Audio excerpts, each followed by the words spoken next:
focus on me? Baby, can you focus on me? Hands in the stove, how the faucet running and I keep looking at you.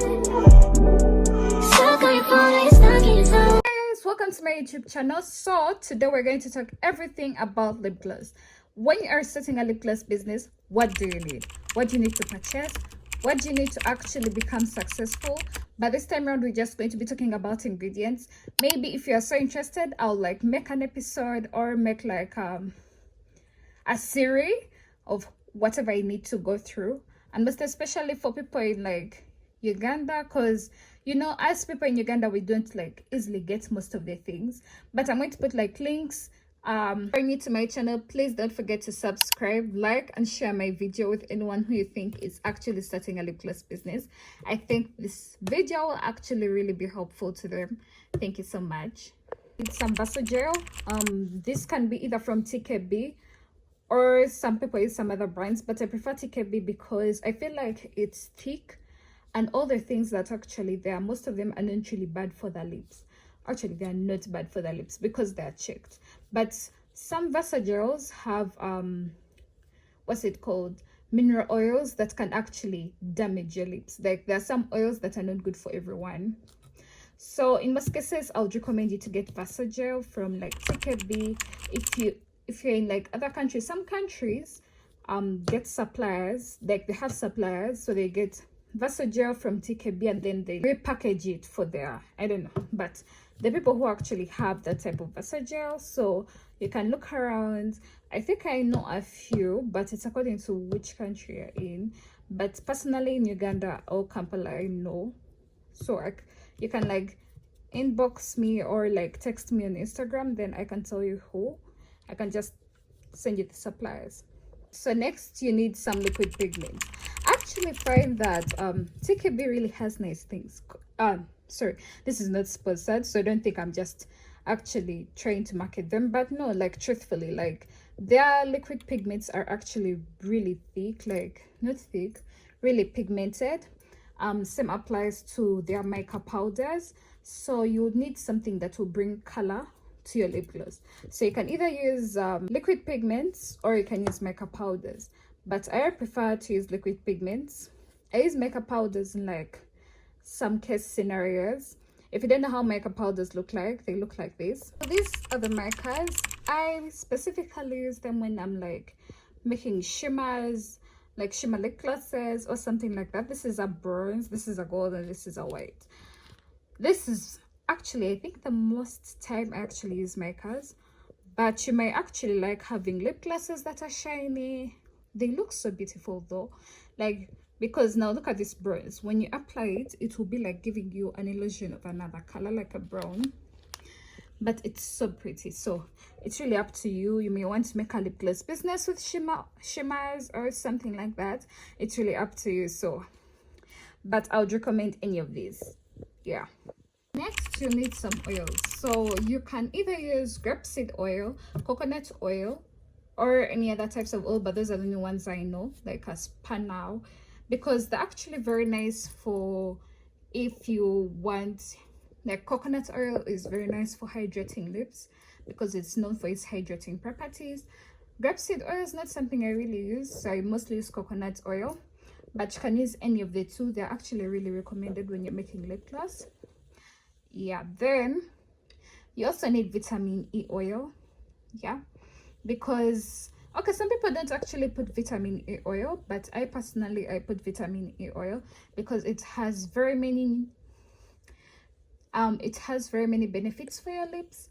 So I feel like if you actually want to sell something, I feel like it should be genuine, so you should actually put such oils to help make the lips feel good. There's some people who have darkened lips, and actually vitamin E oil is known for like trying to repair the lips and bring that original color back. So if you can actually do that, it would really be amazing. But if you just want to be coconut oil, like do coconut oil, I really can't judge you, I really can't tell you anything. So yeah, but I've advised you. Something else you need are lip gloss tubes. I'll try to like find some people who I can put in the description, who have nice lip gloss tubes, but you can find lip gloss tubes almost anywhere. There are people who are selling lip gloss tubes all over the country nowadays. Like different countries have different suppliers. Then you can actually decide to also order from Shein. Shein has lip gloss tubes. Then you can also decide to order from TKB itself. They also have tubes. You can order from AliExpress, that's from China, or Alibaba. It's really up to you, like what's more convenient for you. Yeah, but you need tubes. There's some people who actually use squeezing tubes, are they? Yeah, you can also use those, because since you're starting out, you need something that's actually really not going to expand too much in your budget, because remember, you have to have calculated and planned how you're going to spend your money for your business. So you can actually decide to just start with less products. I wouldn't advise you to buy in bulk. You can decide to start with very few pieces, because on my starting, I think when I started with very few pieces.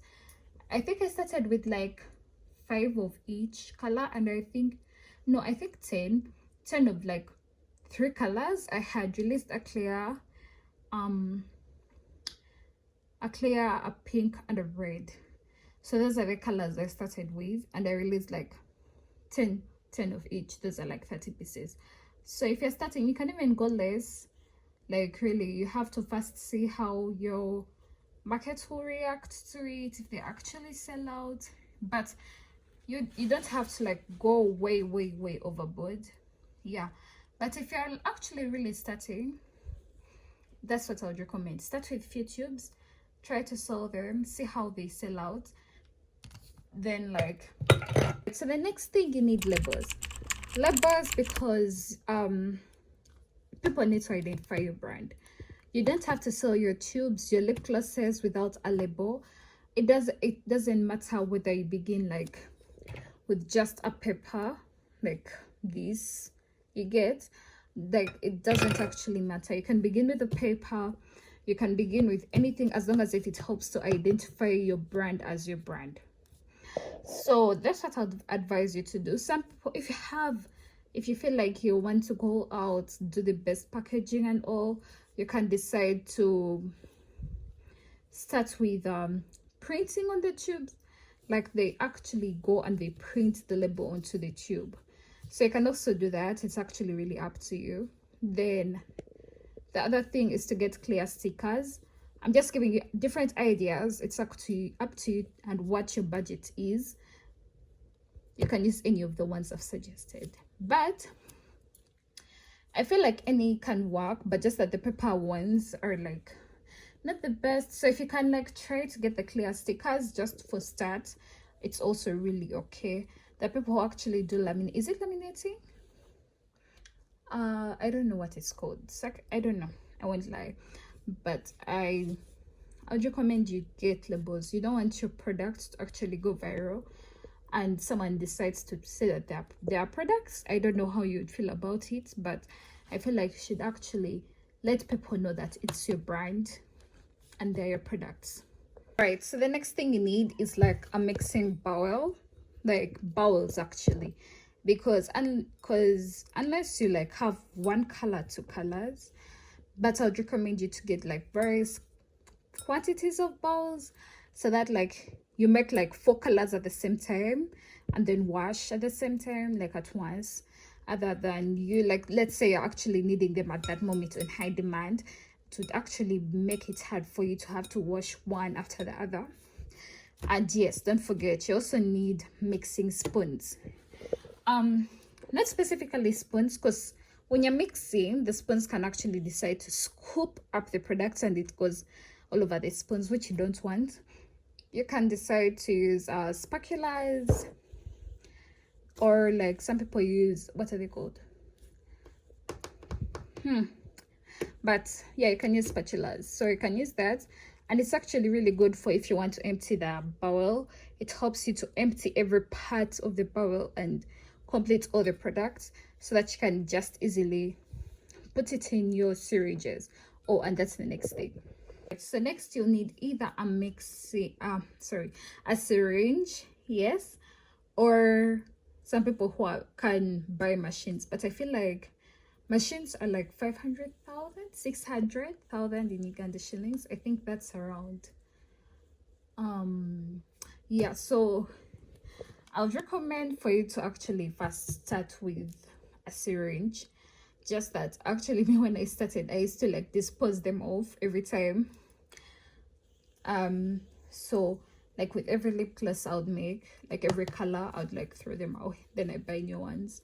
They're actually lip syringes that are actually used for that purpose of cosmetics. Then when you have enough capital, when you feel like your business is actually really good, like you're actually bringing in enough money, you can decide to buy the machine. With the machine, it's actually really fast. It's actually really fast, and the only thing that's really hard about it is washing it. But as long as if you know where the parts go, like each part, it's actually really easy. You just have to follow a specific order and everything is actually really okay. So you need either a syringe or a machine to help you fill your tubes. And when you're measuring your oils, because you don't want to pour too much of anything, you need pipettes. Some people use small syringes to help you measure the quantity of exactly what you need. I don't know what a pipette looks like. It has like little measurements like this. If you can see them, I don't know. Like they're in ml. So what you do is when you're picking up a liquid, you just put it inside and like just press it, then release. So it will pick up a quantity of a liquid that you need. It helps you to be accurate, and I think you actually need it unless you are like professional and like you feel like you don't need it anymore, but it's something I would also recommend. So something else you actually need are flavoring oils, like oils to help give your lip gloss a scent of maybe chocolate, because this is my chocolate. This is mixed berries. So you can actually get any, there's vanilla, there's pineapple, there's strawberry, there's anything you want. So you just have to look for how you want your lip glosses to smell, and you pick. I think I have these two plus vanilla, strawberry, coconut, I don't know, anyways, yeah. But as long as if it helps your lip gloss to smell good. One thing I like about these things, and actually these I got them from my supplier in Uganda. I'm going to put my Instagram below so that you can like text me and I'll give you her number. So she actually has this, and they smell so good. They smell really good and they're very strong. And one thing about my clients, they love the sense of these lip glosses. So yeah, you actually need them. So let's go into something else. You'll need these. I don't know, okay, it's not really necessary, but I would recommend you to get some of these. They're actually really helpful if you are shipping products and you have maybe very many things inside that are delicate. These bubble wraps help keep your products intact, so that someone doesn't be like, oh my god, you get me products and they were like spilling everywhere. As long as if you know you sealed them well, you won't have this problem. And in fact, you just pull this off, yeah, and then it sticks. You get very sticky, and it won't open until the person who is supposed to receive it opens it. So you'll need these too. And yeah, people actually use these. If you want, it's really up to you. You can also use these as long as if it keeps your product safe. This is one of the things I had. I think I kept in it something, but you can also use these. Other people use like they're clear bags. They're like clear bags. You put the lip gloss in and you seal it. It's also very okay, because if you're starting, you don't need to like spend a lot, because there's some people who actually start and like give up because of marketing. But I'm advising you not to, because with time things grow, and if you give up at the first moment, the second you just start, then I don't know. So you also need a weighing scale to help you measure the ingredients you're putting into your lip gloss. Before, you need a printer. A printer if you actually want to reduce the costs of printing things, the costs of shipping labels, like printing shipping labels. You really need a roller printer, like something like that. to help you with different things. And that's, thank you so much for watching my video. If you have any questions, leave them in the comment section. If you have any inquiries about anything, I don't know what's wrong with me, questions is almost the same thing as inquiries. But anyways, thank you so much for spending time with me, and maybe we shall do another thing like into shipping, anything else. Just tell me what you want to know. Traditional.